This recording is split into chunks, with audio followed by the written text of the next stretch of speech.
mentioned jurisdictions. Are jurisdictional conflicts an obstacle in investigations involving a missing person or a victim who was maybe known to be a resident or last seen on sovereign tribal property or reservation? Yeah, jurisdiction does play a role in why we have the numbers of missing and murdered Indigenous people. Because if you commit a crime in the city of Olympia, as an example, then the city of Olympia has jurisdiction. If a crime is committed on a reservation, it's not as clear cut. Sometimes the tribal police have jurisdiction, sometimes the federal investigators have jurisdiction. And then another example where it can be compounding is that if it is a tribal member, but the crime is committed off the reservation, and so now you have a couple different law enforcement agencies that are going to be part of that, and all of that delays response to investigations. And what's the current caseload for your unit now here? It's been about a year you've been in this role, but again, this is a very new unit and a large number of cases out there. Yeah, so currently we have 17 active investigations across the state from all four corners of our state, the cases that we're actively working.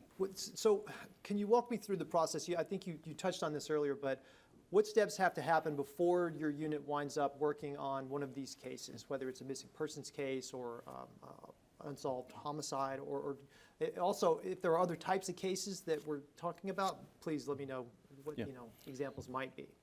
Yeah, so when we stood up the unit, we looked at the numbers that we did have currently in front of us, and we recognized that those numbers are incomplete. So the first, we looked at the homicide numbers. And the Attorney General's office has the homicide investigative tracking system, the HITS team, and they have a database of, I think there's roughly over 14,000 homicides in that database, solved and unsolved. But they culled out the unsolved of Indigenous persons, and that gave us a number of 122 in the state of Washington. And we know that that number doesn't reflect all cases because not everybody puts into that, but it was simply a starting point. The second list that we used was the Washington State Patrol's list of missing Indigenous persons. And that number fluctuates around 130 based upon runaways. That thankfully they're found pretty quickly. So that number changes weekly, monthly. So those was our launching pad. So we had visibility on that. We know that there's others that we don't. And we reached out to the Sheriffs and Police Chiefs Association, and they disseminated a letter to their membership, advertising in essence that our unit is up and running.